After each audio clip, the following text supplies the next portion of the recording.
நான் உங்கள் பாசமிகு பத்திரிகையாளர் தேவமணி. கடந்த 10 நாட்களாக ஆளையே காணலை. எங்கேயா போனீங்க, என்ன ஆச்சியா உங்களுக்கு அப்படின்னு ரொம்ப பேர் மனசுக்குள்ளேயே கேள்விகள் கேட்டுட்ருப்பீங்க. நான் பதில் சொல்கிறேன். நான் ஏற்கனவே உடல்நலம் இல்லாமல் இருந்தேன் இல்லையா? அந்த உடல்நலம் இல்லாத இருந்த காலகட்டத்தில் இந்த 18ஆம் தேதி உலகநாயகன் கமல்ஹாசன் ஒரு ப்ரெஸ் மீட் நடத்தினார். நம்ம ஏற்கனவே சொல்லி அதன்படி அந்த 18ஆம் தேதியில் நடந்தது. அதுக்கு என்னால் போக முடியலை. காரணம் உடல்நலம் இல்லை.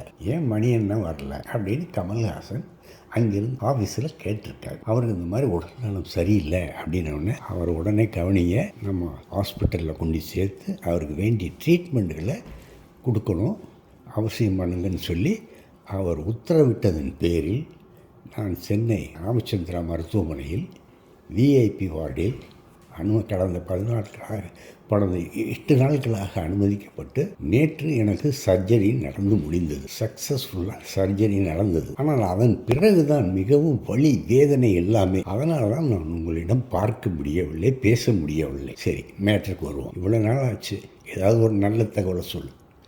தக் லைஃப் மே 24ஆம் தேதிக்குள்ளே சென்சார் ஆக வேண்டும் என்று மணிரத்னம் மெட்ராஸ் டாக்கீஸ் ஊழியர்களுக்கு உத்தரவு போட்டிருக்கிறார்.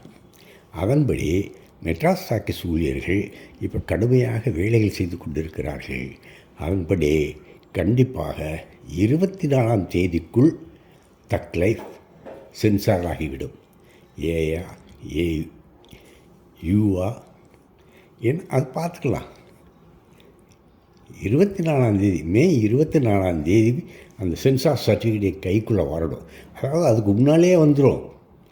அதுக்கான ஒரு தூண்டுதல் தான் ஒரு ஃபைனலாக 24ஆம் தேதியை டெட்லைனாக வச்சுருக்காரு மணிரத்னம் அப்படின்னு சொல்கிறாங்க. சரி, இன்னொரு செய்தி. இப்போ சங்கருக்கும் உலகநாயகன் கமல்ஹாசனுக்கும் ஏதோ பிரச்சனையாமே. என்ன இந்தியன் 3 வருமா வராதா அப்படின்னு சிலர் மறுபடியுமே கிளப்பிக்கிட்டு இருக்காங்க. அது அவசியமே இல்லை, தேவையே இல்லை. ஸ்மூத்தாக போய்கிட்டு இருக்கு. அது தக் லைஃப் இதெல்லாம் வெளிவந்த பிறகு தான் அந்த இந்தியன் 3 வரும். அதில் எல்லா சந்தேகமும் கிடையாது. சரி, இந்த ப்ரொமோஷன் வேலைகள்லாம் அது எல்லாமே நல்ல நண்பர்கள், சமூக நண்பர்கள் எல்லாம் போட்டுக்கிட்டு இருக்காங்க. நான் இன்னும் வெளியே வரலையே, இன்னும் ஆஸ்பத்திரியில் தான் இருக்கேன், இந்த வார்டில் இருந்துக்கிட்டு தான் பேசுகிறேன். எனக்கு நாளைக்கு தான் டிஸ்சார்ஜ். நாளைக்கு வெளியே போனவர்கள் தான் க்ளீனாக மற்ற விஷயங்களை தான் சொல்லுவேன். ஆனால் அதற்கு முன்னால் இன்னும் ஒரு செய்தி. இந்த அன்பறிவு படத்தை லைக்காவுக்கு கொடுத்துட்டாராமே உலகநாயகன் கமல்ஹாசன் அப்படின்னு புதிதாக ஒரு வதந்தியை கிளப்பி விட்டிருக்கிறார்கள் நல்ல மனசுள்ளவர்கள். நல்லா இருக்கட்டும், அப்படி எதுவும் கிடையாது. அவனுடைய கதை என்னன்னு தெரியுமா? அந்த கதைக்கான பட்ஜெட் எவ்வளவு தெரியுமா?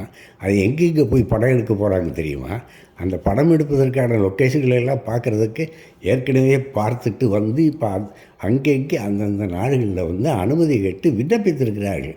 அந்த விண்ணப்பமெல்லாம் வந்த பிறகு தான் அந்த படம் பிடிப்போம். அதாவது இந்த தக் லைஃப் ரிலீஸுக்கு பிறகு அன்பறிவு படம் நடக்கும். இதை சொல்லிவிட்டு தயவு செய்து மறந்துடாதீங்கன்னு நான் நாளைக்கு சந்திக்கிறேன். நன்றி. இந்த வீடியோ உங்களுக்கு பிடிச்சிருந்தா லைக் பண்ணுங்கள், கமெண்ட் பண்ணுங்கள், ஷேர் பண்ணுங்கள், சப்ஸ்கிரைப் பண்ணுங்கள்.